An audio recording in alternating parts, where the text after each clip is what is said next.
Merci beaucoup d'être avec nous ce soir, avec nous et avec Catherine Millot, et avec Maud Reyer, que vous attendiez peut-être à voir Aurore Clément. Mais malheureusement, Aurore Clément a eu un problème familial important, et voilà, dernière minute vraiment. Et je remercie très très chaleureusement Maud Reyer d'avoir accepté de relever ce défi, de reprendre cette lecture au pied levé, vraiment, de manière à ce qu'on puisse maintenir cette date qu'on avait eu beaucoup de mal à caler quand même avec Catherine, parce que ça fait longtemps qu'on avait très très envie à Texte-et-Voix d'accueillir Catherine Millot. Et donc je me disais, mais on attend le prochain livre, on attend le prochain livre. Mais en même temps, vous êtes des lecteurs de Catherine Millot, vous savez qu'il n'y a pas un livre tous les ans, c'est pas Amélie Nothomb par exemple. Donc du coup, finalement, on se dit bon, mais quand est-ce que ce sera? Et donc Catherine me disait, je ne sais pas. Et donc je dis bon, ben, on ne va pas attendre le prochain livre, parce que finalement, il y a tellement de livres dont on a déjà tellement envie de parler, que je veux croire aussi que les livres sont des données non périssables, et que voilà, un livre qui a quelques années est toujours un livre neuf à découvrir quand on le prend dans les mains pour la première fois.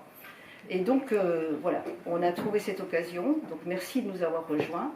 Merci beaucoup à Maud d'avoir accepté de faire les lectures des extraits, et les lectures des extraits de deux livres essentiellement. Le premier s'appelle Aux solitudes, vous le connaissez sans doute, il est apparu en 2011, pardon. Et le second s'appelle Un peu profond ruisseau, et lui il est plus récent. Le livre qui donne son titre à la soirée s'appelle La logique et l'amour. C'est un livre qui est encore plus récent, en fait c'est le dernier paru, et contrairement aux autres qui sont tous dans l'infini, dans la collection L'Infini chez Gallimard, lui il est chez Léo Cher, et c'est un recueil d'articles dont on lira un extrait tout à l'heure, mais on s'est centré quand même beaucoup plus sur les deux textes principaux qui sont Aux solitudes et Un peu profond ruisseau. Le dernier paru, c'est Un peu profond ruisseau. C'est Un peu profond ruisseau, oui. C'est le dernier paru. 21. Voilà, 21. Et vous allez comprendre pourquoi, dès que vous entendrez de quoi il est question dans ce livre. Voilà. Donc, je vais donner sans tarder la parole à Maud. Et donc on va commencer par Aux solitudes. Et je vous demande de couper vos téléphones portables. Et je vous souhaite une très bonne écoute. Merci. L'impatience heureuse des commencements. L'horizon est un cercle parfait. La mer est déserte, vide comme la page blanche qui m'attend, comme les jours à venir, avec juste le soleil et la mer et les îles. Et le soleil se lèvera sur la mer, se couchera sur la mer. Je pourrais sortir le matin sur le pont, le regarder se lever, jusqu'à ce que l'aube grise devienne la rose aurore, et ensuite me rendormir, tout enclose dans la beauté du jour naissant. Le bonheur se confond avec la mer et le soleil et l'écriture à venir, les longues matinées d'écriture, le temps rendu à sa liberté. À peine embarqué à Naples avant-hier soir, j'ai senti le silence intérieur de l'écriture s'installer. Écrire, c'est toujours renouer avec le fond, avec le grand silence originel. Les phrases qui déjà s'écrivent dans ma tête font silence et naissent du silence qui se fait. Ce matin, la mer huileuse qui se confond à l'horizon avec le ciel ajoute son calme au silence. Nous avions quitté Naples vers minuit. Le sommeil matinal fut troublé par un rêve qui ressemblait fort à un cauchemar. Un visage apparaissait derrière une vitre. Ses traits se précisaient, et c'était bien lui. Aucun doute. C'était mon père. Ainsi, me disais-je en rêve, il est revenu, car c'était un revenant, sans aucun doute. Et toute la douleur de sa mort qui remontait à 7 ans déjà, fondait sur moi. Une douleur entière, violente, dont l'intensité s'amplifiait et culminait dans une sorte d'absolu. Une femme, une psychanalyste, me disait de son air de tout savoir qu'il n'était pas étonnant que j'ai eu cette vision, cette hallucination de mon père mort, après que, tandis que il y avait un blanc, la suite était censurée. Je m'étonnais au réveil d'avoir fait ce rêve de douleur et de deuil en un tel moment de disponibilité heureuse.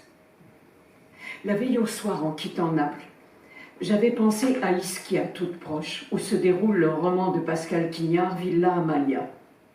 Je songeais à son héroïne solitaire qui accède à un bonheur inédit dans ces îles qui nous relient à une antiquité profonde dont l'existence se prolonge grâce à elle jusqu'à nous. En lisant ce livre quelques mois auparavant, je m'étais sentie parente de ce personnage. Écrire cette fois-ci, pensais-je, ce serait pour dire à mon tour le bonheur de vivre seul, la précieuse liberté de l'esprit conquise, l'esprit nu et net qui, dans sa vacuité sereine, s'ouvre à la simple présence des choses.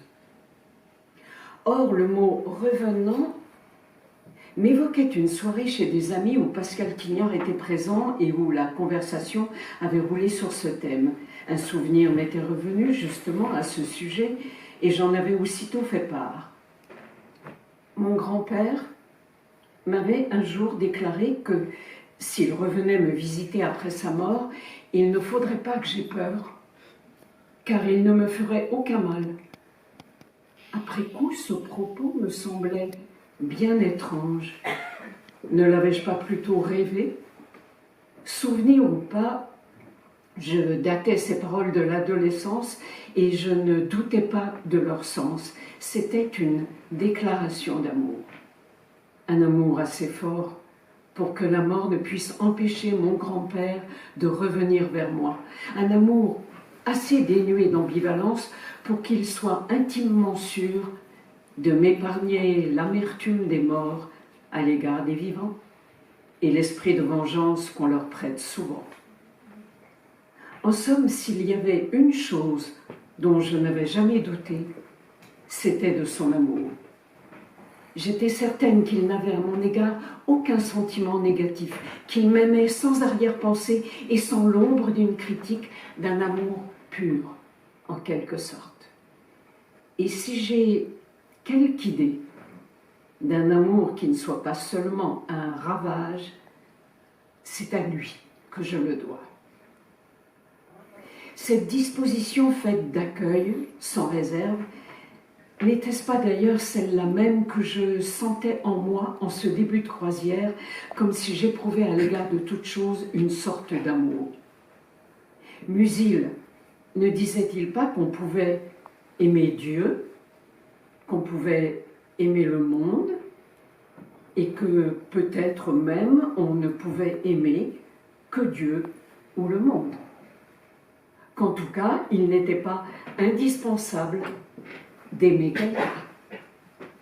Or, j'étais à ce moment de ma vie où l'amour des hommes m'avait abandonné. J'avais fait avec le temps de cette solitude un bonheur, où le vaste monde vous sert de partenaire, où l'on s'oublie soi-même sans se perdre pourtant, car c'était une vie sur mesure que je m'étais faite, une vie à ma main, si j'ose dire, à ma guise, à mon goût. Dans cette vie solitaire, je m'étendais à loisir comme on étire ses membres dans un grand lit qu'on occupe tout entier avec volupté. Je cultivais volontiers le silence de mon appartement vide que traversait la lumière du matin. Je m'y déplaçais sans bruit, allégeant mes pas pour ne pas le troubler. L'espace s'élargissait tandis que s'amincissait ma présence. Les bords de l'inexistence m'étaient devenus familiers et doux. D'y avoir comme élu domicile rendait plus intense, car plus nu, le plaisir de vivre. ce bien-être foncier inconditionnel qui est enraciné, disait Bachelard, dans notre être le plus archaïque et dont je jouissais désormais sans arrière-pensée. Je jouissais aussi d'être sans avenir. Ma vie était devant moi comme un horizon vide où rien n'arrêtait le regard. J'en éprouvais une singulière impression de soulagement, d'évasion et d'absolue liberté. À cette impression contribuait, il faut le dire, la sensation de légèreté que me donnait le fait d'avoir remis, avant de partir pour Naples, les épreuves de mon dernier livre. Son titre, y était-il pour quelque chose ? Je n'étais pas loin de penser au seuil de ces grandes vacances que ma vie aussi avait atteint son dimanche. C'était peut-être cela, la vie parfaite. Mais la douleur du rêve m'interrogeait. Ce n'était pas celle que j'avais connue à la mort de mon père, qui avait été une douleur rampante, comme un feu qui couve et exerce ses ravages par en dessous. Elle m'évoquait plutôt celle qui m'avait envahie lorsque, quelques mois après la mort de elle, j'étais revenue dans sa maison de campagne. Ce jour-là, des sanglots m'avaient prise, si violents qu'ils m'arrachaient la poitrine, et j'avais senti s'ouvrir à la place du cœur un trou noir et sans fond. La douleur du rêve était la douleur à l'état pur. Dans sa pureté, elle était apaisante et résolutoire dans son paroxysme. Au réveil, j'éprouvais un sentiment de paix et me sentis nettoyée de toutes les tensions comme du malaise de la nuit. La douleur pure et le pur amour se rejoignaient dans ce rêve. Il parlait d'un autre amour que celui dont j'avais connu les ravages, d'un amour dont on peut être sûr, même dans la mort. Un amour qui ne peut vous être enlevé, qui perdure au-delà de la perte et trouve parfois son assomption dans le deuil. Il me faisait un signe de paix. Cet amour dont le rêve me rappelait ainsi qu'il m'avait été donné, peut-être faisait-il aujourd'hui le sol de ma solitude heureuse. Pendant les heures de navigation, je relis À la recherche du temps perdu.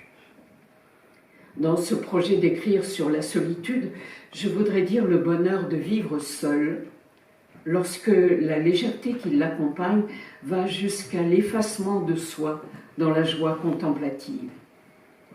Mais il m'est vite apparu que parler de la solitude n'irait pas sans évoquer sa face noire, celle qui prend le visage de la déréliction. La recherche a toujours été pour moi le grand livre de l'amour indissociable de la détresse.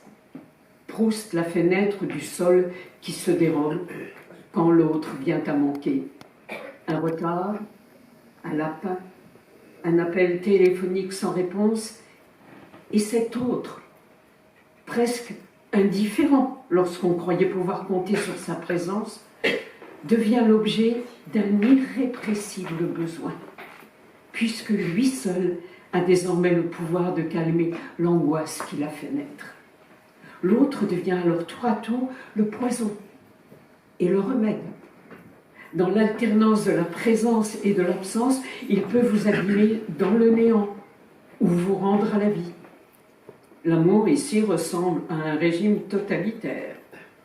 Il vous prive de la solitude la plus légitime, celle qui se confond avec la liberté de penser à autre chose que lui, ou celle d'aller et venir, sortir, voyager, toutes choses auxquelles on renonce, car elles signifieraient une séparation, fût-elle momentanée. Cet amour-là ne laisse pas d'autre issue à la dépendance, à l'aliénation et à la douleur que son extinction. L'amour prendrait sa source, nous dit Proust, dans les affres de la détresse enfantine. Il serait la résurgence des états nerveux de l'enfance. Je relis les descriptions cliniques si précises qu'il en fait. Le baiser du soir, attendu en vain par le narrateur enfant à Combray, et la quête éperdue d'Odette, une nuit, sur les grands boulevards, par Swann, en qui le défaut soudain de sa présence vient d'ouvrir un abîme. J'ai lu pour la première fois La Recherche, juste avant de connaître mon premier amour. Cette lecture avait été comme prémonitoire, quasi programmatique de ma vie amoureuse, de ses affres et de ses impasses. Sans doute avait-elle contribué à m'inspirer l'idée que l'amour était une maladie. Au début de mon analyse avec Lacan, tandis que je m'attachais à lui décrire ce que je pensais avoir été mes symptômes névrotiques les plus criants, ceux qui m'avaient amené sur son divan, il m'avait interrompu pour me dire, avec un bon sourire, que ce que j'avais connu là, c'était l'amour. Ça n'est pas drôle, avait-il ajouté. L'amour, avait-il dit un jour, on n'en est pas le sujet, on est ordinairement, on est normalement sa victime. L'amour, comme on le savait très bien depuis la plus haute antiquité, et ça n'étonnait personne, c'est Aphrodite qui frappe. C'était dire aussi que si c'était un mal, un fléau, il ne fallait pas oublier que c'était un mal sacré. Si l'amour est souvent sous la plume de Proust assimilé à une maladie, ça n'en est pas moins pour lui aussi un mal sacré. Un des fils d'Ariane de La Recherche est la parenté mystérieuse de l'amour et de l'art. Ils appartiennent au même espace, à cette même région de l'être qui s'ouvre parfois un jour pour quelqu'un, où les valeurs habituellement reçues n'ont plus cours, où règnent d'autres critères que l'utile, l'intérêt ou le souci de soi, voire même le bien ou les biens, car cet espace est le lieu d'une exigence à laquelle seul l'art peut satisfaire. Il arrive qu'on le découvre ou qu'on le redécouvre dans l'amour, mais les réalisations de celui-ci, mariage, enfant, si attachantes soient-elles, n'offrent jamais qu'un court-circuit. Seul l'art accomplit les promesses de l'amour, celles de l'éternité. Seul il peut rédimer ce qu'il y a d'impossible dans l'amour. Quand à 18 ans, je vis Christian pour la première fois, traversant d'un pas lent, à la fois solennel et nonchalant, la scène d'un amphithéâtre à l'antique qui servait aux animations du club méditerranéen à Corfou, tandis que j'étais en train de lire sur les gradins, je n'eus qu'une idée, c'était de le séduire. Un regard suffit à cet âge. Le soir, au bar du club, je le vis s'avancer vers moi, toujours aussi lentement, solennellement, nonchalamment. Et je sus que c'était gagné. Ce qui était gagné, c'était la séduction, sans plus. Mais je ne croyais pas désirer plus. C'était déjà une chance qu'un homme me plaise. J'en avais désespéré pendant ces longues années d'adolescence où personne ne m'avait attiré. Christian était beau, bien entendu. Brun, un peu ténébreux, conscient de plaire, l'air de cacher dans le fond une secrète nostalgie, un amour déçu peut-être. Séduisant donc, évidemment. Les choses avaient tout de suite mal tourné. Une des premières nuits que nous avions passées ensemble, il m'avait fait une déclaration d'amour. C'était le mot qu'il ne fallait pas dire. Comme piqué au vif, je lui avais rétorqué que c'était un peu tôt pour parler d'amour. À quoi il m'avait répondu qu'il exprimait par là l'élan du moment. Autrement dit, que cela ne l'engageait à rien. Je prenais la parole au sérieux à cette époque, tellement au sérieux que le mot d'amour, même assorti de ce bémol, avait suffi pour en ouvrir les vannes. Ce ne sont pas les vagues de bonheur qui se mirent à déferler, mais celles de l'angoisse. Une angoisse pétrifiante. Plombée, je perdis tout naturel, toute légèreté, toute spontanéité. Je devins muette. Un regard qu'il posait sur une autre fille et j'étais défaite. Une vraie débâcle. Je ne sais plus comment j'ai terminé l'été, j'ai dû reprendre la lecture de La Recherche du temps perdu. Je ne serais peut-être jamais tombée amoureuse si je n'avais pas lu À la recherche du temps perdu. En vérité, j'étais tombée amoureuse de l'amour malheureux de Swann pour Odette. J'étais tombée amoureuse de cette fatalité de n'être pas aimée dès qu'on aime. À la rentrée, j'avais revu Christian. La rencontre des corps n'apaisait pas mon angoisse. Le mutisme m'envahissait toujours un peu plus. Ce qui commençait à ressembler à une liaison, je ne pouvais m'empêcher de le vivre dans l'imminence de la catastrophe. Tout me semblait perdu d'avance, promis à une fin certaine qui allait arriver d'un jour à l'autre. Et le jour vint, évidemment. Un soir où nous devions nous voir, Christian se décommanda. Il avait du travail et restait chez lui. Le lendemain, nous nous sommes retrouvés à la cinémathèque du Palais de Chaillot. En sortant, je lui dis que je l'avais rappelé la veille et ne l'avais pas trouvé. Je ne sais plus s'il me répondit quelque chose. Je le revois seulement s'engouffrer dans la bouche du métro et disparaître. Disparaître, vraiment, pour de bon, tout d'un coup, irrémédiablement. Et moi, j'étais restée à côté, au bord du gouffre qui s'était ouvert là, comme sous le coup d'un séisme et qui ne s'est jamais tout à fait refermé. Toujours prêt à s'ouvrir de nouveau. Le sol qui m'a manqué ce jour-là, jamais plus je ne l'aurai dans sa sécurité d'avant, dans l'assurance innocente de cette sécurité. Ma confiance dans ce sol, je ne pourrai plus l'avoir, jamais. J'allais devoir faire sans elle, m'inventer un autre sol si c'était possible, ou apprendre à y faire avec ce gouffre, à m'en accommoder, à vivre avec.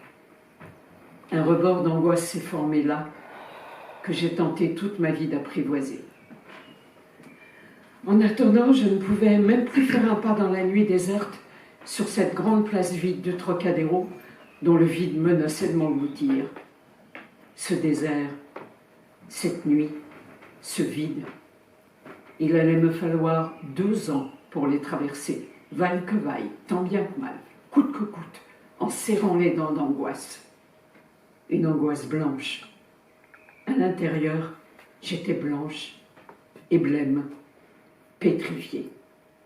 Restée seule, physiquement seule, me mettait au bord de disparaître. Je me demandais en vain pourquoi l'amour avait été pour moi d'emblée une expérience aussi catastrophique.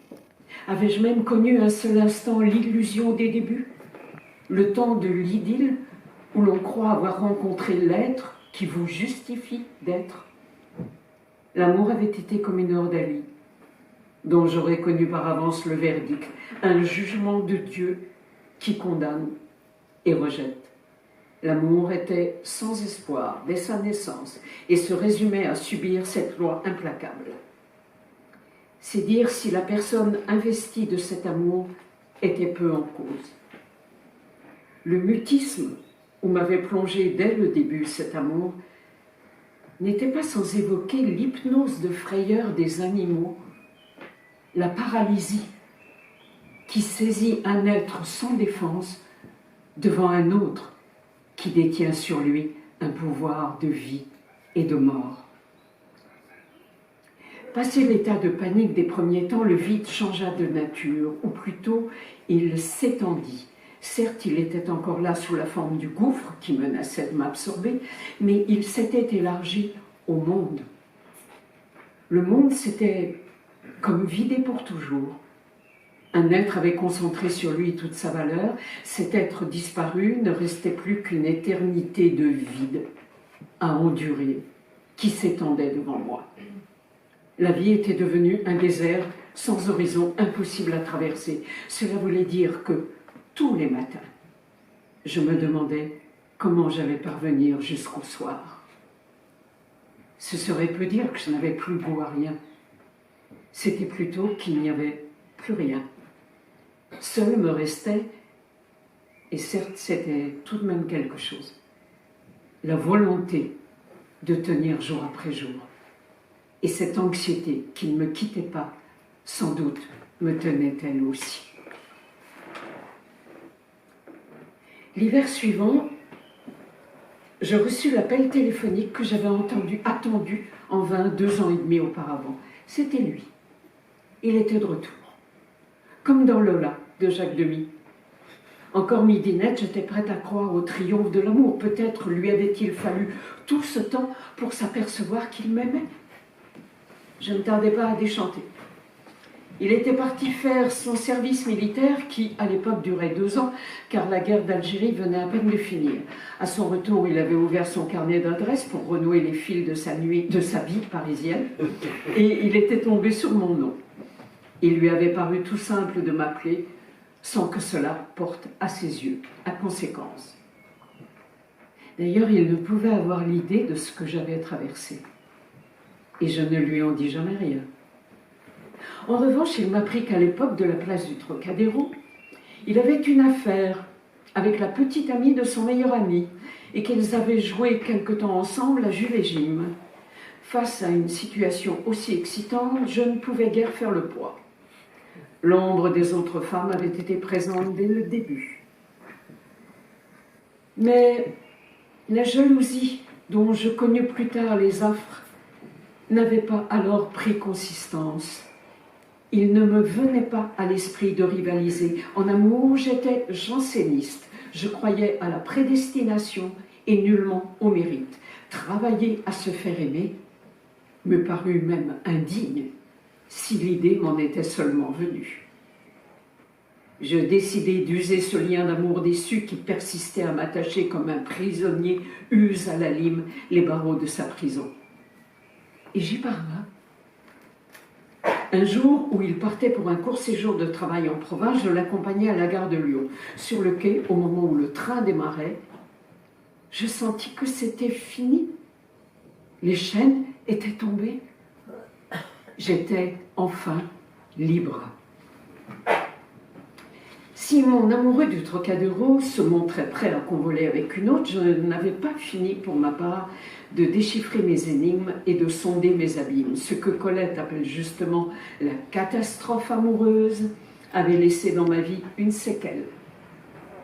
La solitude, qui m'était jusqu'alors plutôt naturelle, s'était chargée d'angoisse. Adolescente, il m'était souvent arrivé d'être seule pour d'assez longues périodes, sans en souffrir. J'écoutais la radio tard dans la nuit, les voix résonnaient amicalement dans le silence de l'appartement désert. Le traumatisme du premier amour détruisit cette tranquillité. Dans la journée, la solitude, au lieu de me peser, se confondait au contraire avec la liberté. Mais lorsque le soir venait, je la sentais monter, et pour m'en prémunir, je m'arrangeais pour ne pas dîner seule. Cependant, ces précautions qui me faisaient rechercher des compagnies que je ne désirais pas toujours pour elles-mêmes me paraissaient un peu honteuses. D'autres se donnaient pour but dans la vie de fonder une famille. Ils ne se conçoivent qu'entourés, environnés par la chaleur d'une maisonnée. Je crois qu'à rebours, j'ai fait de la capacité d'être seule mon ambition. C'était comme une exigence morale, et même la condition pour être digne d'aimer. Que la vie puisse être parfaite en soi sans l'adjuvant, si j'ose dire, d'un autre à aimer et qui vous aime, tel fut mon pari obscur.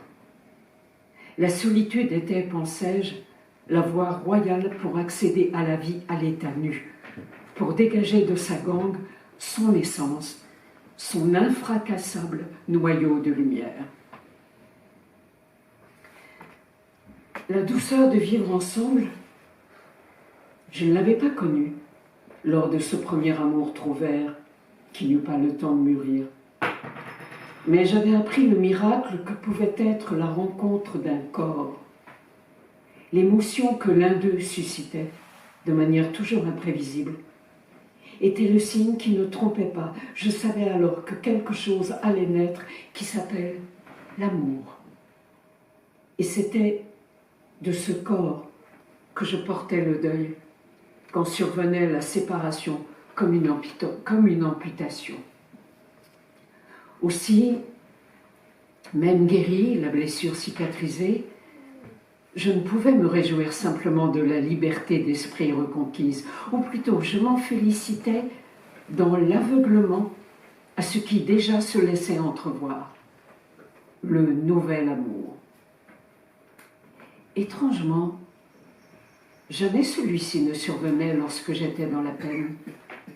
C'était comme si la capacité d'aimer ne naissait pas du manque, mais du rayonnement de la joie de vivre, de son expansion, comme si elle prenait source dans une surabondance, un débordement de vie que l'amour mettait d'ailleurs aussitôt en péril. Ma vie fut ainsi rythmée par une alternance d'amour et de solitude. Dans l'amour, je me dépossédais de cet amour de soi qui fonde justement la capacité d'être seul, et si celui-ci ne m'était pas rendu par l'amour reçu en retour, il me laissait dépouillé de toute enveloppe, réduite à quelque chose que je ne saurais qualifier autrement que d'être la proie du vide. Alors s'amorçait une autre phase, le temps du deuil, celle d'une lente reconquête, une réappropriation de ce dont je m'étais désistée. Lorsqu'elle était achevée, la vie m'était rendue plus intense d'avoir été ainsi dénudée. La solitude est nécessaire à qui veut penser librement. En elle, on recherche le vrai silence, celui qui naît lorsque le langage se tait. Habiter le langage, comme eût dit Heidegger, est une grande source de fatigue. Roland Barthes le rappelle maintes fois pour s'en plaindre au cours de ses années au Collège de France. Sa mère morte, sa fatigue s'accrut jusqu'à l'insupportable. Les sollicitations incessantes que sa notoriété lui valait devinrent autant de persécutions. Il implore le droit au repos social, le droit de se taire, de rester neutre, de ne pas lire les livres qu'on lui adresse, de n'avoir à donner son avis sur rien. Ici encore, il n'y avait que les demandes des autres. Mais le langage intérieur, voilà le pire ennemi. Les discours que l'on se tient à soi-même lui semblent se nourrir d'un mouvement incessant d'auto-accusation, du sentiment éternel de la faute. Lui, à qui sa mère ne fit jamais, tout au long de leur vie commune, aucune critique, subit les assauts incessants d'un saboteur interne qui se confond avec l'éternelle pulsion parlante. Le 15 avril 1978, alors qu'il était la proie de l'ennui sans fond où le plongeait le deuil, il eut son satori, sa conversion. Sa seconde vie sera dédiée sans partage à l'écriture. Étrange illumination pour quelqu'un qui déjà ne faisait qu'écrire. Mais il s'agit cette fois d'entrer en littérature, d'accéder à une écriture neuve, libérée de la théorie dont l'esthétique serait celle d'une simplicité ne reculant pas devant la banalité, aux antipodes de la sophistication intellectuelle, de l'ironie et de tous les discours au second degré, tournant le dos à la mode pour se retourner vers les œuvres du passé. Il s'agit bien d'une écriture sacrée, car elle est appelée à prendre la place de tous les désirs, à devenir le désir unique, le seul qui puisse renaître de la perte qu'il vient de subir. Le vide de l'absence devient l'espace sacré où l'art, parfois, advient. L'art où la foi rend vivant cet espace. Barthes sent parfois peser sur lui avec effroi l'aile noire du non-écrire. Sans amour et sans œuvre, n'est-ce pas un gouffre pascalien qui s'ouvre? L'homme sent, dit Pascal, son abandon, son insuffisance, sa dépendance, son impuissance, son vide. Ce fond-là, est-il jamais tout à fait dépassable? Autrement dit, la solitude heureuse est-elle possible sans œuvre?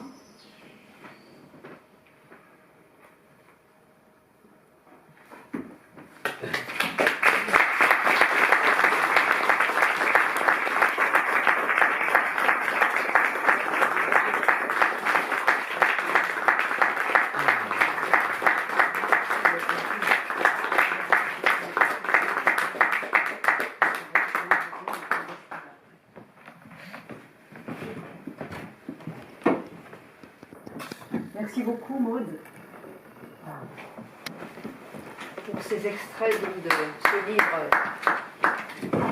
de Catherine Millot, Aux Solitudes, livre paru donc en 2011. Et juste après, quelques années après un précédent livre qui a été évoqué là, qui était l'occasion de notre rencontre d'ailleurs et qui s'appelait La vie parfaite. Oui, en effet, c'était le précédent, parce que je publie tous les 5 ans. Donc, c'était en 2006, La vie parfaite, pour lequel tu avais organisé une magnifique soirée. Une magnifique soirée c'était à la mairie de la place Saint-Public. Oui, c'était dans la salle des mariages. Non, pas des mariages, c'était dans la grande salle je me souviens bien de ça. Et voilà. Ici, on est dans une autre sorte de recherche de vie parfaite, puisque donc ce livre sur la solitude, finalement de mouvement, un mouvement au départ de valorisation de la solitude comme un espace de liberté et comme un espace de création littéraire en l'occurrence, puisqu'on entend que le livre commence, l'écriture commence quand La vie parfaite, le manuscrit de La vie parfaite a été remis à l'éditeur.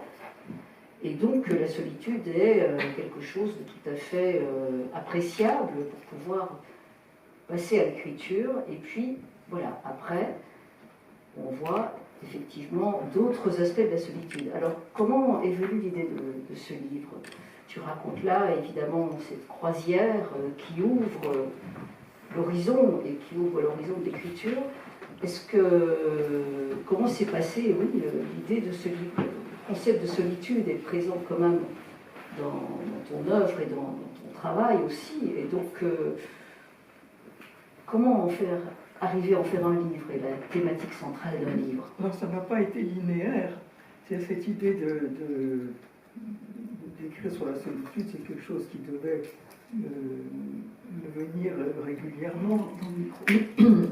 Et le moment où on a terminé un livre, où on a rendu un manuscrit, c'est un moment aussi où les inhibitions se lèvent et où on peut avoir un autre projet. On croit qu'on va... Parce que, d'une certaine façon, moi, je rêverais de pouvoir écrire tous les jours. Seulement, je ne le fais pas. Je ne peux pas. Enfin, ça me laisse là. Il faut avoir... je peux passer plusieurs années avant d'écrire. Et ayant rendu le manuscrit de La vie parfaite, donc je pensais que j'allais pouvoir embrayer sur la question de la solitude. Et puis, j'ai écrit pendant cette croisière, et après je suis revenu à Paris, je suis parti faire de la bicyclette, et là ça a été terminé pour plusieurs années. Et entre-temps, je suis tombée amoureuse, très peu de temps après. Et donc, en fait, le livre sur la solitude, je l'ai écrit alors que ça faisait 4 ans à peu près que je vivais avec quelqu'un. Donc, c'était aussi le paradoxe, c'est comme si je n'avais pu finalement écrire sur la solitude qu'en étant plus seul, donc voilà, mais c'était une façon aussi d'écrire, c'était de retrouver cette dimension. Et là, ce que je décris là, au fond, c'est ce qu'on a entendu. C'est-à-dire qu'il faut que je sois à nouveau que je me réapproprie ma vie et qu'à ce moment-là, c'est au moment où je crois que je suis installée dans une solitude tranquille et heureuse, et bien c'est à ce moment-là que je tombe amoureuse. Enfin, c'est-à-dire que c'est à ce moment-là qu'un équilibre,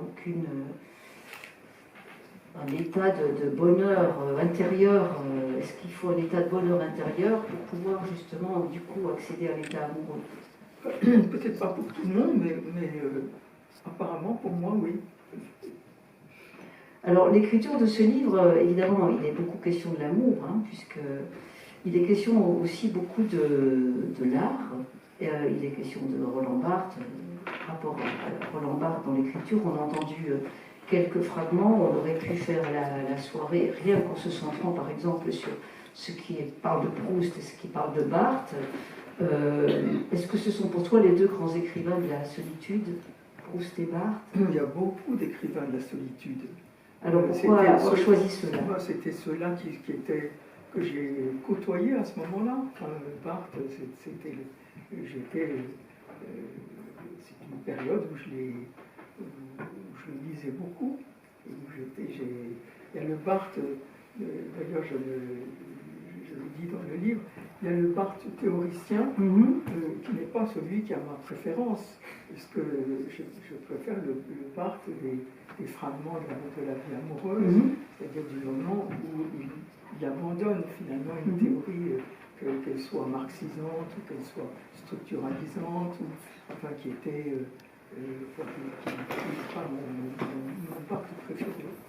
Mais là, oui, mais là aussi, on voit quand même que, dans ce qu'on en dit, on n'en a pas lu beaucoup, hein, mais c'est vrai que dans le livre, c'est expliqué de façon beaucoup plus approfondie. C'est ce projet d'écriture différente aussi qui naît à un certain moment. Après La Paire de la Mer, voilà. C'est la fameuse préparation du roman, voilà, à laquelle il a consacré toute une année au Collège de France. Et il a en effet rêvé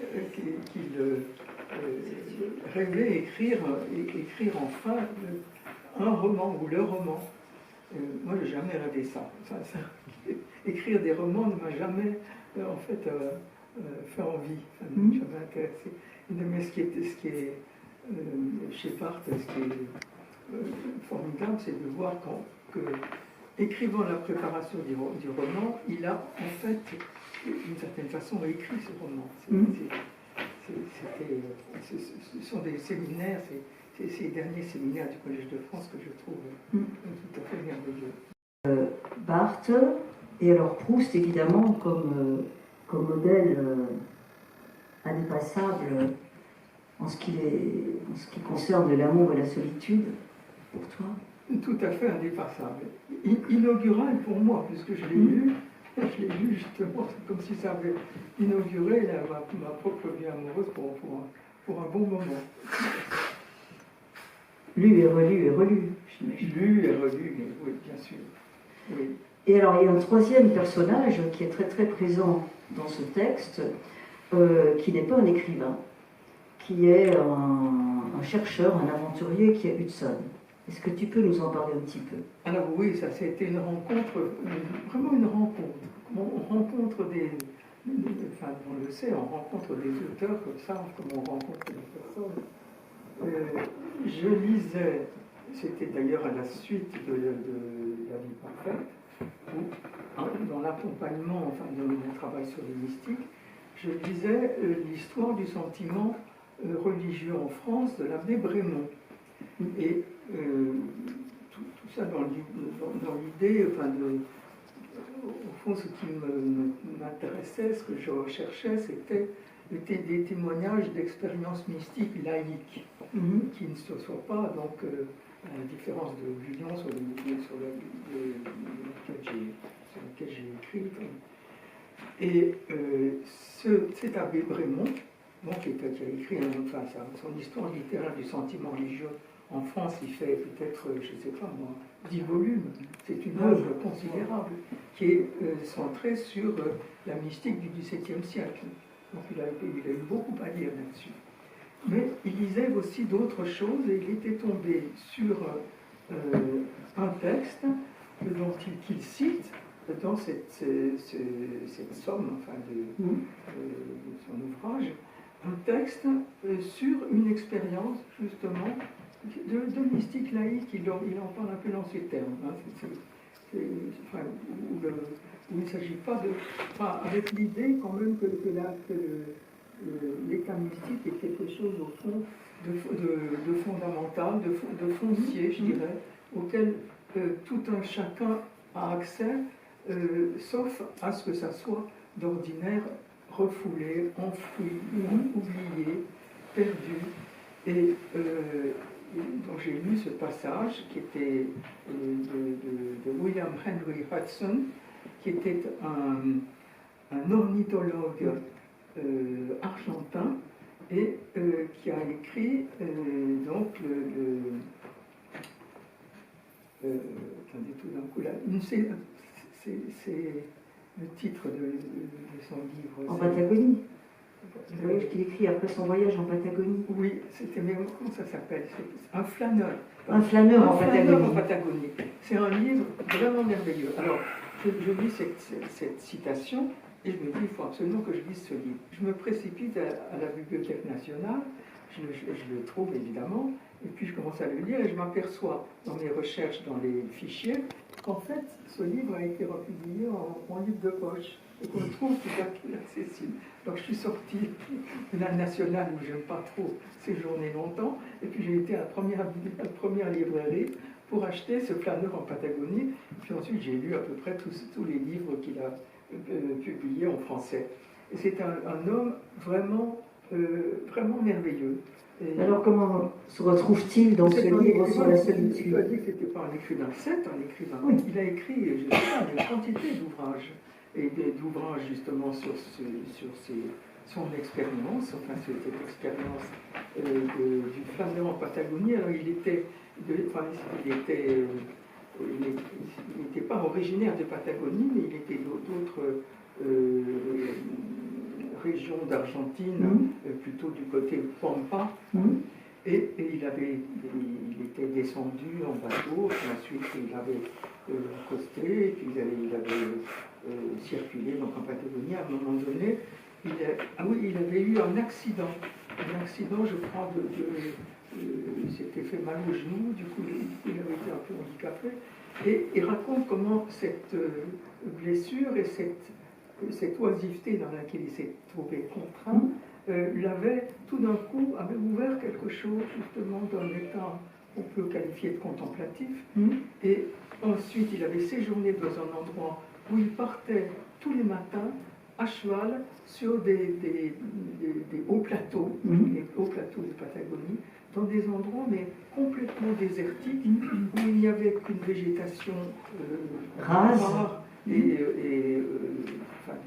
de lichen, de mousse, de buissons. Et il était seul là avec son cheval. Et là, il y allait tous les jours comme pour un rendez-vous amoureux, pour cette vacuité qu'il découvrait. C'est quelque chose, cet état qu'il retrouvait, qu'il décrit ici. Une vacuité tout à fait minérale en plus, dans un endroit où il n'y a plus il y a même plus d'oiseaux. Il est au départ. Oui, il n'y a même plus d'oiseaux. Il n'y a plus d'oiseaux, il n'y a plus d'animaux, il n'y a que la pierre. Lui qui adorait les oiseaux, et là il n'y avait même plus d'oiseaux. Il n'y avait plus rien. Et c'est ce rien dont il était littéralement tombé amoureux. Donc ça renvoie à un autre genre de solitude, une solitude habitée, donc pas par la création littéraire, mais par l'espace à ce moment-là, par le paysage. Oui, c'est la solitude, oui, c'est une solitude extrême. Oui. Une solitude extrême dans un lieu totalement solitaire.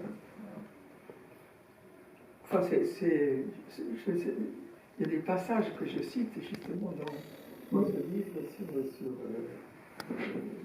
sur cette expérience qu'il décrit. Et ensuite, cet homme est allé, il a immigré en Angleterre. Il a pensé que là, il trouverait des moyens pour pouvoir étudier davantage les oiseaux. Enfin, et puis en Angleterre, personne ne s'est intéressé à ses travaux, parce qu'il avait déjà fait comme travail de recensement aussi d'espèces. De recensement des espèces. Et on l'a complètement négligé. Donc il s'est retrouvé dans une situation assez précaire, et puis il s'est mis à écrire. Et c'est là qu'il a trouvé un succès, il a rencontré un succès d'écrivain. Et il a continué sa vie en Angleterre, à écrire des livres, à écrire Un flâneur en Patagonie, justement, et d'autres livres qui ont eu beaucoup de succès. Écrire sur les oiseaux, il a écrit sur les oiseaux anglais. C'est une vie charmante. Une vie charmante et qui en même temps qui se crée hors la compagnie des hommes. Sauf en Angleterre. Oui, alors quand même, il avait il avait une logeuse qui est devenue sa femme, donc quand il est arrivé. Donc il n'était pas tout le temps tout seul, il avait une femme qui était d'ailleurs une ancienne chanteuse, qui nous Voilà. au chant des oiseaux. Alors, bon, je vais apprendre, je ne vais pas vous apprendre grand-chose en vous disant que Catherine Milhaud est écrivain, elle est aussi psychanalyste. Et donc, quelle est la part, finalement, quand on écrit un livre sur la solitude, quelle est la part dans l'invention, quelle est la part qui peut venir aussi de cette source-là, de la pratique analytique? Alors, moi je dirais que mon rapport à l'analyse, ce qui en ressort dans mes livres, c'est le rapport à mon analyse personnelle. C'est-à-dire que, en fait, je dirais que j'ai écrit pour poursuivre mon analyse, qui à un moment donné, après quand même pas mal d'années, avait eu un terme, mais en même temps, je restais avec une question. Une question qui est justement pas sans rapport, enfin qui est même le plus étroit rapport avec les expériences de mystique laïque. Et c'est quelque chose que j'ai fini par raconter dans La vie ordinaire. Et mais la question que je me posais, et j'étais venu en analyse avec cette question-là, que je n'avais pas réussi, mais qu'est-ce qui m'est arrivé là? Qu'est-ce que c'est que ce truc-là? Et au fond, enfin, tout ce que j'ai écrit était pour viser, d'élucider cette énigme, enfin, cette énigme de ce que j'avais connu de façon, d'une certaine façon fugitive. Ça avait duré quelques semaines à peine, c'était même pas quelques instants, c'était quand même étendu sur quelques semaines. Et voilà, enfin, j'ai mené ce travail sous une forme ou sous une autre, à travers, en écrivant la vocation de l'écrivain, c'était cette question-là que je posais aussi à travers, par exemple, parce que j'ai mon travail sur Rilke, où je trouvais, parce que j'ai étudié les auteurs chez lesquels je trouvais des traces d'expériences semblables, donc en particulier Rilke. Donc, au fond, j'ai poursuivi mon rapport à l'analyse, le tissage que j'ai fait entre l'écriture et l'analyse, c'est cet ordre, c'est-à-dire que l'écriture était pour moi ce qui m'a le relais de l'analyse pour poursuivre le même objectif, c'est-à-dire l'élucidation de ce que j'appelle cette énigme. Et puis, je pensais que je n'aurais jamais la réponse à l'énigme. Et en fait, je l'ai trouvé. C'est ça que je raconte dans le dernier, un peu profond ruisseau, c'est que j'ai fini par avoir la clé la clé. Et c'est une clé, bien sûr, triviale, hein, assez banale, hein, finalement. Mais voilà. Donc, après, je me suis demandé si j'allais encore avoir de quoi écrire, parce que comme j'étais allé au bout de ma quête. C'est une bonne question. Hein? C'est une bonne question d'ailleurs. Oui, je n'ai pas la réponse pour le moment. C'est peut-être la différence quand tu dis ça ne m'intéresse pas d'écrire des romans pour raconter des histoires. Ce qui t'intéresse, c'est d'écrire pour creuser une question. C'était ça, oui. Dans un espace où tu ne peux pas la creuser ailleurs, une question que tu ne peux pas creuser ailleurs. Oui, que je n'ai pas pu creuser autrement. Oui. Oui, c'était. Voilà, l'écriture m'a servi à ça. Alors, en même temps, il y a la fois où la clé, je l'ai, néanmoins, il y a toujours un reste. Un reste, c'est-à-dire quelque chose qui reste toujours quand même mystérieux. Enfin, alors peut-être que c'est à partir de là que je pourrais relancer quelque chose, mais c'est pas sûr. En principe, on m'a dit que dans un livre, il y a toujours une phrase, peut-être même un mot, qui enclenche le livre suivant. Oui, je ne sais pas. Je ne sais pas si ça se présente pour moi comme ça. peut-être qu'il va être dans un extrait, quelques petits extraits que Maud va nous lire, donc Un peu profond ruisseau, qui est donc le dernier livre paru. Donc deux ou trois fragments plus courts que ce qu'on a entendu sur Aux Solitudes, afin qu'on ait aussi le temps d'en parler. Merci Maud. La mort n'a jamais tenu une grande place dans ma vie consciente. Je n'y pense guère et m'en préoccupe encore moins.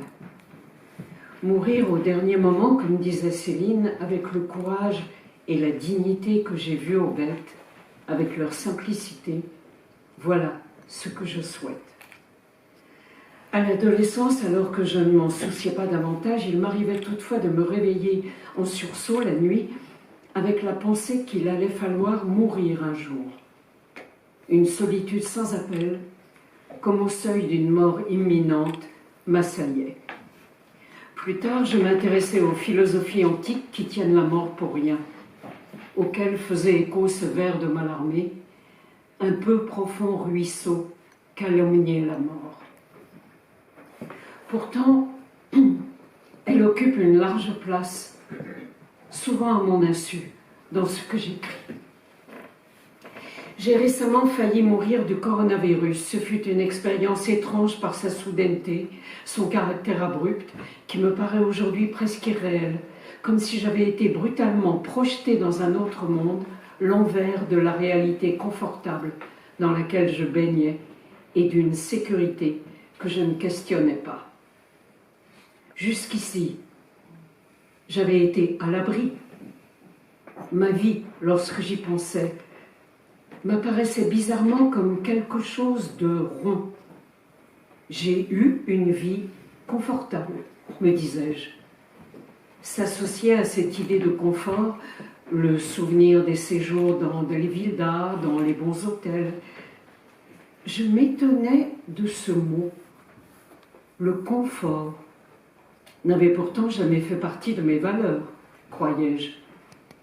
Il m'apparaissait que cela avait gouverné mes choix de vie beaucoup plus que je ne le pensais.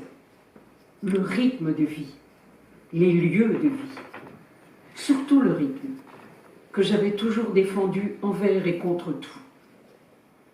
Sur la balance, il y avait aujourd'hui d'un côté la vie ronde, la vie confortable et préservée, dont je pouvais me dire satisfaite.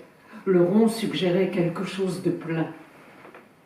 Et de l'autre, l'ouverture illimitée de cette exposition à la mort, comme une sphère retournée.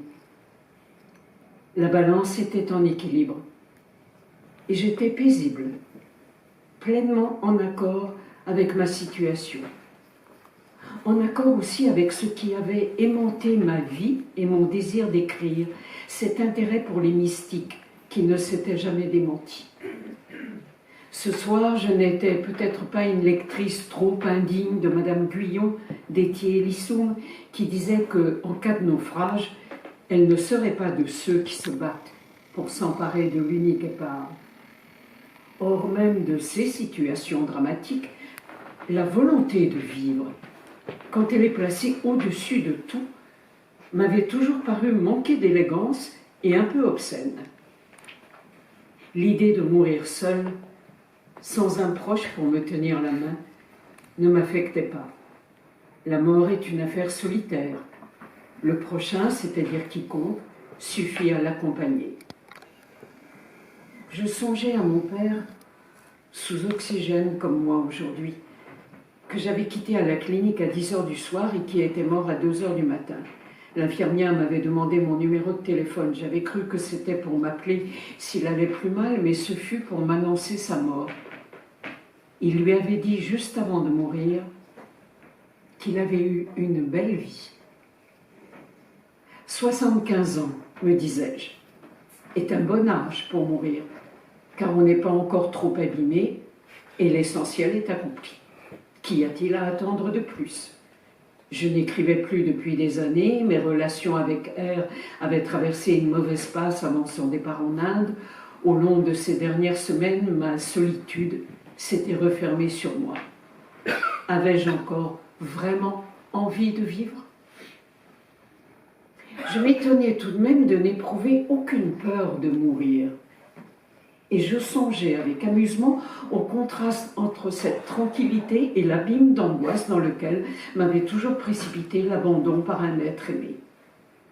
Porté par la grande égalité de tous devant la mort, je vivais en paix au cœur de cette nuit, dans le vide qui s'ouvre devant soi quand on n'a plus d'avenir. Je m'interrogeais aussi sur la part que pouvait prendre à cet état de grâce un très ancien désir de mort qui peut-être ne m'appartenait pas. La quiétude qui m'habitait ne serait-elle pas un avant-goût d'annihilation? Plus tard dans la nuit, sans doute avais-je dormi entre-temps, la pensée me vint que je n'avais jamais adhéré sans réserve à la vie, que je ne m'y étais peut-être jamais autorisé. Sans réserve était comme souligné, s'inscrivait en lettres capitales. D'ailleurs, cette méditation nocturne que je déplie aujourd'hui était faite d'éclairs, les pensées s'articulaient à toute allure. La pensée, disait Michaud, est naturellement, extrêmement vite, follement vite.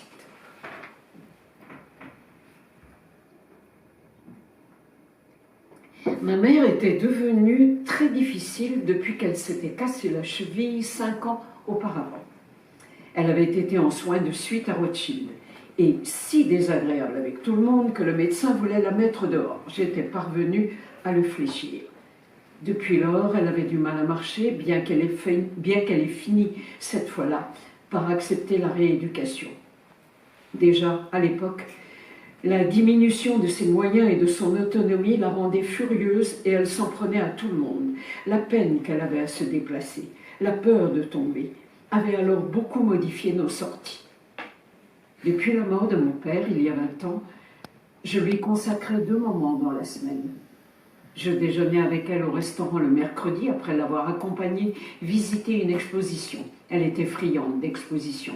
On les voyait presque toutes. On prenait chaque année des cartes du Louvre et du Grand Palais. Le dimanche, nous allions au cinéma en fin d'après-midi et dînions ensuite. Un de nos cinémas favoris était La Rotonde. Nous dînions à la sortie au restaurant du même nom. Je me rends compte aujourd'hui que c'était de bons moments. Je ne vais presque plus dans les expositions, ni même au cinéma, et pourrais aussi bien vivre au fin fond de la Creuse n'étaient les patients qui viennent me voir. Je ne peux plus monter les escaliers qu'il y a toujours dans les salles de cinéma, ni marcher suffisamment longtemps pour visiter les expositions.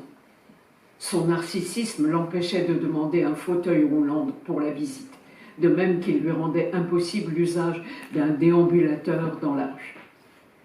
Nous n'allions plus au restaurant que dans le quartier.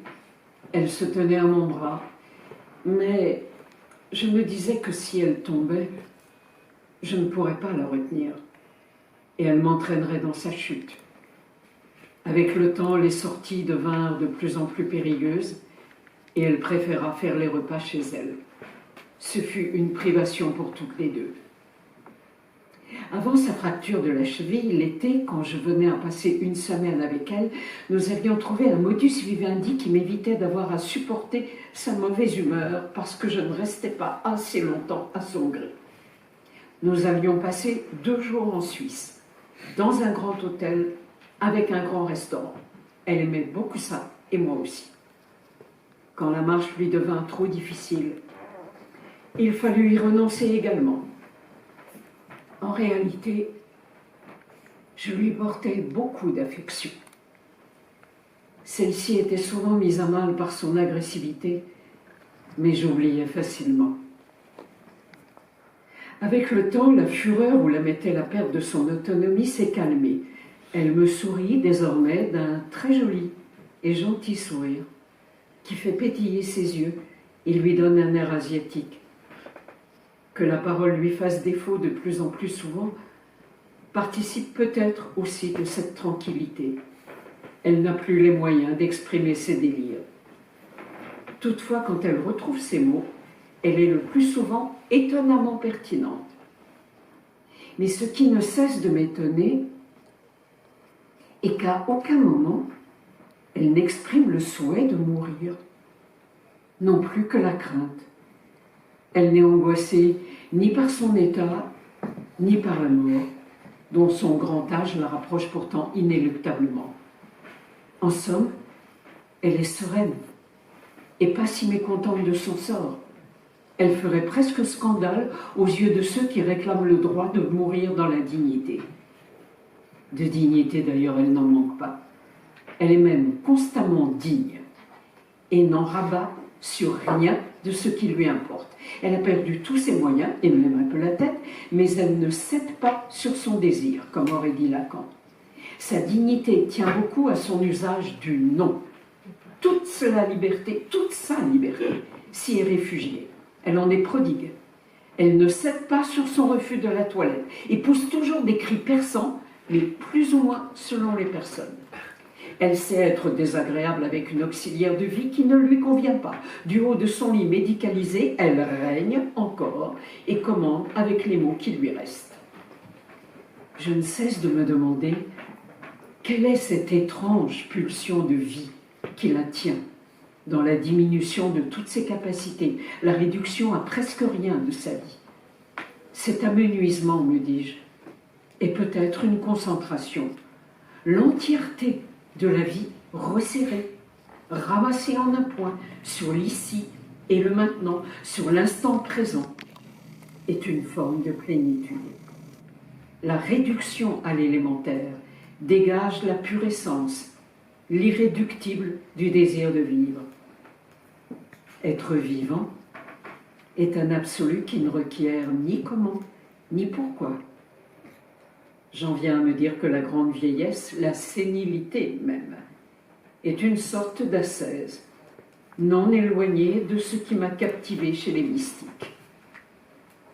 Ma mère, évidemment, me faisait penser à la Winnie de Haut les Beaux Jours, et pas seulement.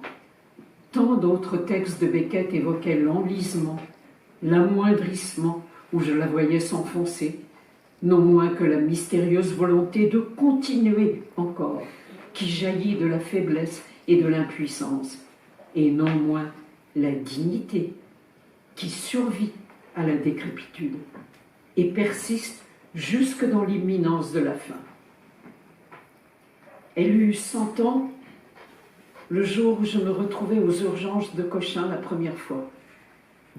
Tout avait été organisé pour son centenaire. Des proches devaient venir en train de la région lyonnaise. Même le maire de l'arrondissement avait dit qu'il se rendrait chez elle avec une médaille et une bouteille de champagne. Tous se décommandèrent, et moi, je ne pus même pas lui rendre visite ce jour-là, trop malade pour me déplacer et surtout pour risquer de la contaminer. Hospitalisée et ensuite très affaiblie, je ne revins la voir que 2 mois après. Pour ne pas l'inquiéter, on ne lui avait pas dit que j'étais malade. Quand je la revis, j'essayais de le lui expliquer, mais j'eus l'impression qu'elle ne comprenait pas. Elle me souriait moins. Peut-être m'en voulait-elle de cette longue absence. Quelque temps après, un matin, elle sombra brusquement dans une sorte de coma. Le docteur M, appelé en urgence, dit qu'elle était en fin de vie. L'après-midi, elle rouvrit un œil et replongea aussitôt dans ce sommeil comateux. Mais 2 jours après, elle se réveilla, assez pour accepter un peu de nourriture. Depuis, peu à peu, elle se réveille davantage, se nourrit davantage, mais elle ne peut pas boire, il faut la réhydrater par perfusion. Est-ce de l'acharnement thérapeutique? La question se pose. Mais elle se pose de moins en moins avec le temps et l'appétit qui lui revient. Qui se nourrit aussi volontiers veut vivre encore. Aujourd'hui, elle regarde de temps en temps la télévision. Ne dit plus mot, sauf non, non, non, quand on la touche. Elle ne veut pas être dérangée. Son visage, qui avait perdu toute expression, redevient un peu plus mobile, mais elle n'a pas retrouvé ce sourire qui l'éclairait. Elle dort beaucoup. Même en dormant à moitié, elle ouvre grand la bouche pour accueillir la nourriture. Bouche grande ouverte. Suit un court texte de Beckett. De quel seul mot en dire le changement? Attention, moindre. Ah, le seul beau mot. Moindre. Elle est moindre. La même, mais moindre. Pire moindre.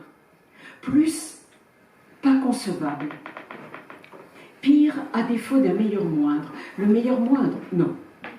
Néant le meilleur. Le meilleur pire? Non. Pas le meilleur pire. Néant. Pas le meilleur pire. Moins meilleur pire. Non. Le moins meilleur pire. Le moindre. Jamais ne peut être néant. Jamais au néant ne peut être ramené. Jamais par le néant annulé. Inalunable moindre.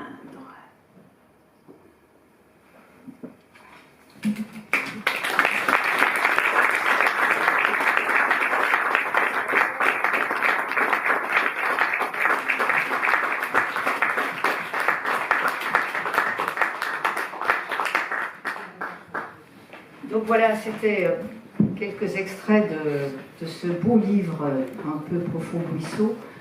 Donc on a compris que c'est après cette expérience de maladie subite, enfin du Covid, et de cette expérience d'hospitalisation que vient l'idée de ce livre. Alors est-ce que l'idée vient après, est-ce qu'elle vient pendant, et comment est-ce qu'elle se met en place? Comment est-ce que ça débouche sur l'écriture de ce texte? Alors, le premier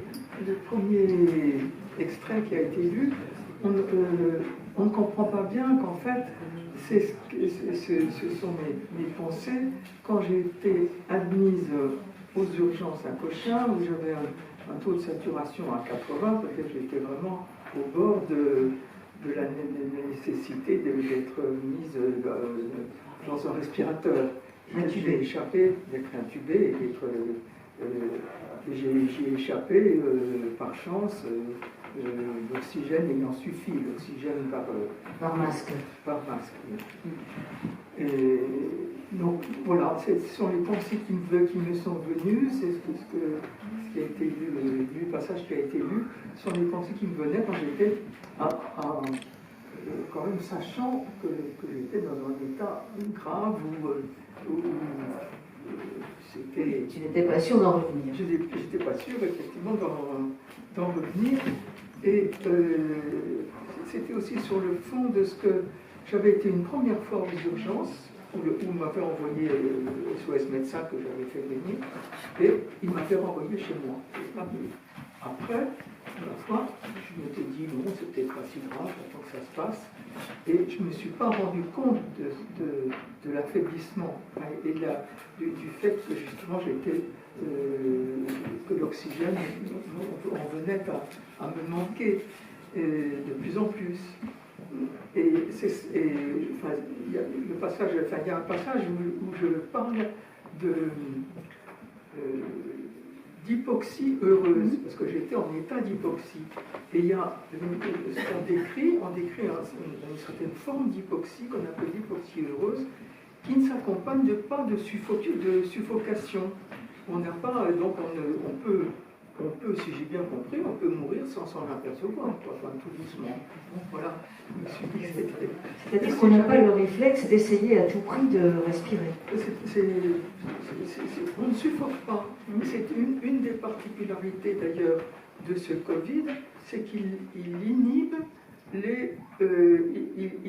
les réflexes qui consistent à accélérer la respiration ou à lutter contre le manque d'oxygène. Ça inhibe ces réflexes-là.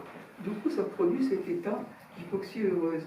Alors, dans ce détachement dans lequel j'étais, je me suis demandé d'ailleurs si ce n'était pas un effet de ce manque d'oxygène, enfin de cette hypoxie heureuse. La question se pose, je pense qu'il va y avoir de ça. Alors, comment oui, bien sûr. En fait, cet accident de parcours, hein, cette maladie, est venu me permettre d'écrire ce que j'avais en tête déjà depuis plusieurs années. C'est-à-dire qu'après, aux Solitudes, j'avais présenté aux Solitudes dans un groupe de psychanalystes en Belgique, et il y avait une jeune femme qui m'avait fait une réflexion qui m'avait interpellé, et c'est ça qui m'avait donné la clé de l'énigme dont je parlais tout à l'heure, hein. C'est-à-dire qu'il y avait quelque chose. Je suis tombé sur en quelque sorte le fantasme que je pourrais énoncer en raccourci, condamné gracié. Être condamné, et ça m'a renvoyé à mon histoire de ma naissance, c'est-à-dire où le médecin avait dit que à mes parents, c'était pas sûr que je survive parce qu'il y avait une jaunisse, une jaunisse plus grave pour les nourrissons.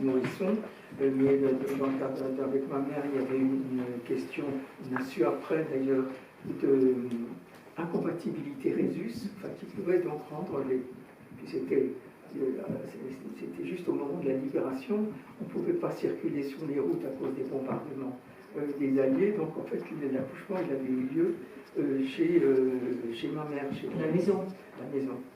Et donc le médecin n'était pas si nul, hein, enfin bref, il avait quand même dit à mes parents que peut-être que j'allais y rester, mais que ma foi ça arrivait pour les premiers enfants, il ne fallait pas s'en faire, trop. Voilà. Donc ça m'a été, c'est pas la question, hein, je veux dire, c'est le fait que ça m'a été raconté. Ça m'a été raconté avec pas mal d'assistance par ma mère. Mon père, lui, n'en parlait jamais de ça.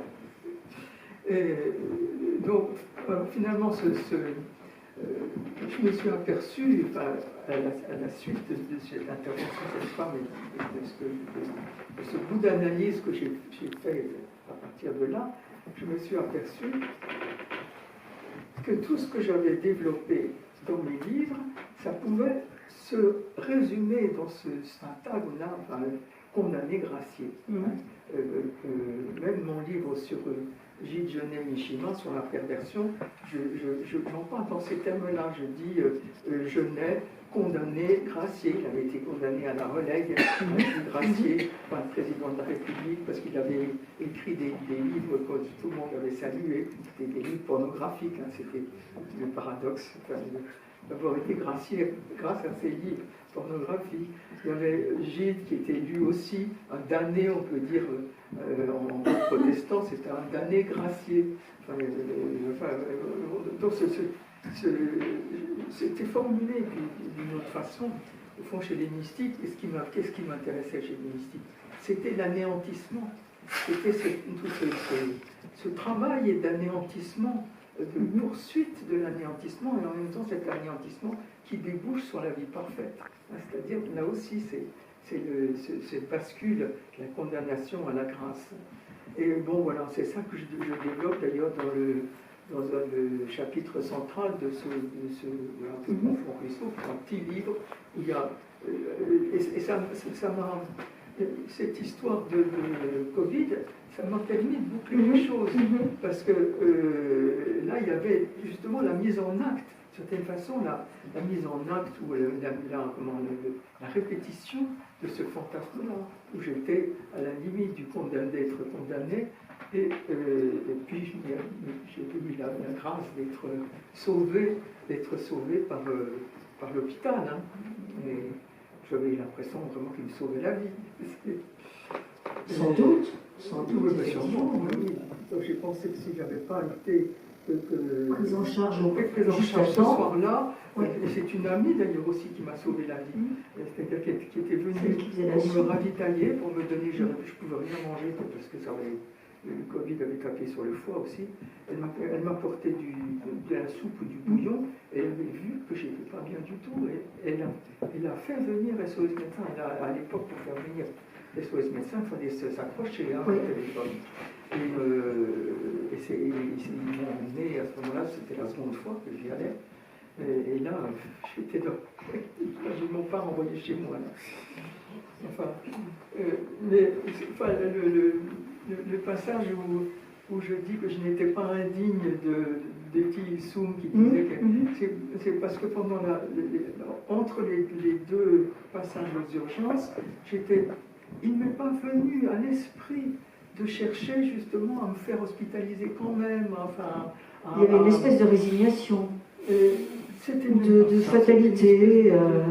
Je crois que c'était même pas ça, c'était de l'inconscience pure et simple. Mais en même temps, par exemple, j'avais été suivi par un professeur, un pneumologue de Cochin. J'aurais quand même pu au moins l'appeler pour lui demander de faire quelque chose pour moi. Ça ne m'est même pas venu à l'esprit. C'est-à-dire que c'est en ce sens-là que je n'avais pas cherché à m'accrocher. Et je me disais d'ailleurs, parce que quand même, quand j'étais arrivé à l'hôpital, je leur ai dit, quand même, je suis venu il y a 3 jours, vous auriez pu me prendre au lieu de me renvoyer chez moi alors que j'étais mal en point.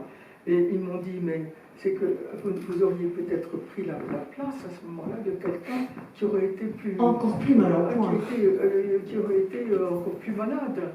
Et bon, j'acceptais. Oui. Je n'avais pas cherché. Pas battu pour la dernière barque. De piston, comme disaient mes amis. Je n'ai pas cherché de piston ou de passe droit. Est-ce que tu dis à un moment que c'était quand même un moment où, par ailleurs, ça allait pas très bien. Est-ce que ça peut expliquer aussi le fait d'avoir un peu laissé aller, enfin de ne pas être battu à tout prix pour rester dans la vie? Peut-être. Parce qu'en même temps, on sent une force de vie formidable, quand même, on le sent, surtout dans le passage que Maud a lu sur ta mère et sur ma mère, la force de vie de ma mère, oui, mais elle est morte centenaire. Je pense que... Oui, bien sûr. Et avec cette coïncidence, qui est une coïncidence de date, mais quand même que... Ah oui, c'était une coïncidence. Je me suis dit, bon, elle est centenaire et moi j'ai failli mourir à ce moment-là. C'était... oui, c'était assez étonnant. Un jour de grâce, on va dire. On va peut-être vous laisser juste un petit moment pour, si quelqu'un a des questions ou veut réagir par rapport à ce qui a été entendu ou par rapport au travail de Catherine Millot de façon générale. Aucune question. Il y a des gens qui écrivent des livres pendant des années pour trouver la réponse à une question. Alors je vais vous lire du coup quelque chose.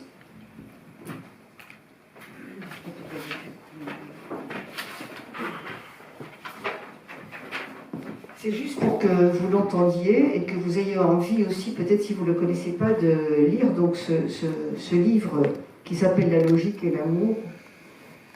Et c'est un extrait d'un texte qui s'appelle Poubellication.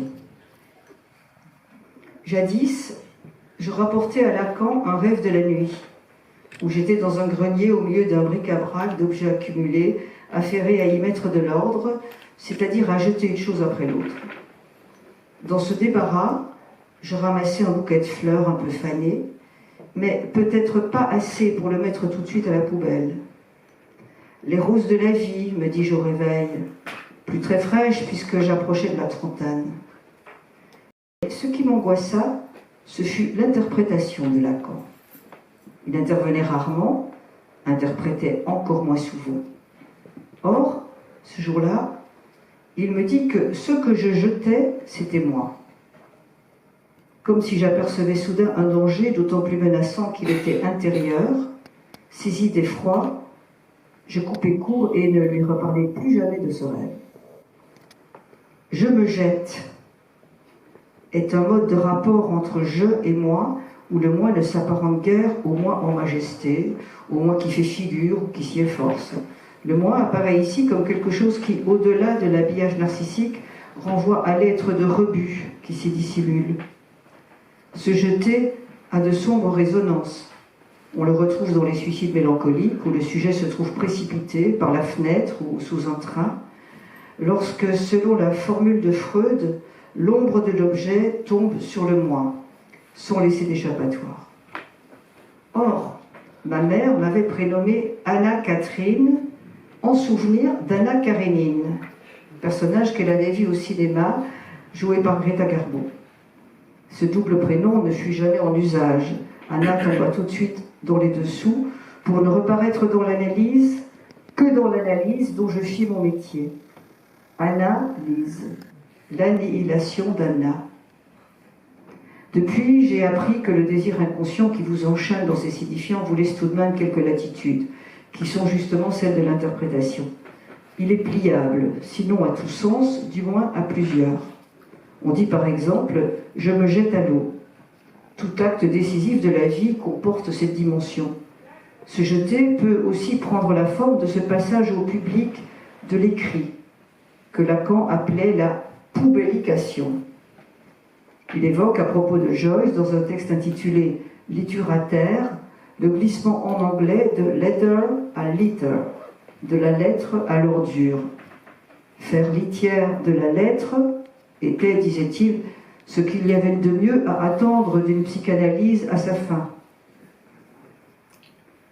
Il disait aussi qu'en tant qu'analyste, il avait rivé son sort à la poubelle. Ainsi moi-même, analysant et publiant, ai-je placé la poubelle au cœur de ma pratique de tous les jours.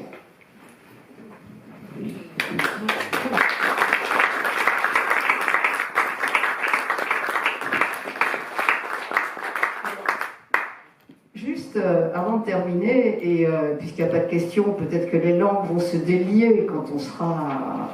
Du part, il y a les livres aussi, que Catherine sera, je pense, ravie de signer. Et puis il y a aussi un petit verre qu'elle nous fait l'amitié et la joie de nous offrir. Mais avant ça, juste une petite anecdote quand même que je voulais vous dire et te dire. Anna, Catherine, il se fait que les hasards de la vie, le confinement, avaient fait qu'on s'était un petit peu éloignés. Et puis qu'un jour, je suis retombée, si je puis dire, par les hasards des dérives téléphoniques dans Instagram, sur Catherine, où elle se présente comme Anna Catherine Millot.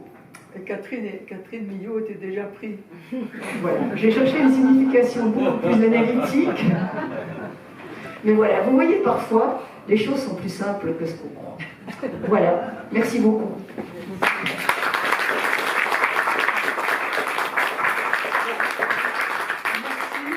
Merci à Nadine, effectivement, qu'on s'est retrouvés grâce à Instagram, il y a du bon. Et voilà, Sauvons Instagram pour ça. Et j'étais très heureuse de cette occasion de vous rencontrer. Et voilà, et on peut maintenant boire un verre. Et je tiens à remercier vraiment, très particulièrement et très chaleureusement Maud Dreyer. Cette lecture qui était vraiment inspirée et j'espère inspirante au sens où j'espère qu'elle va vous donner envie de vous jeter immédiatement sur les livres de Catherine si vous ne les avez pas déjà tous lus. Merci.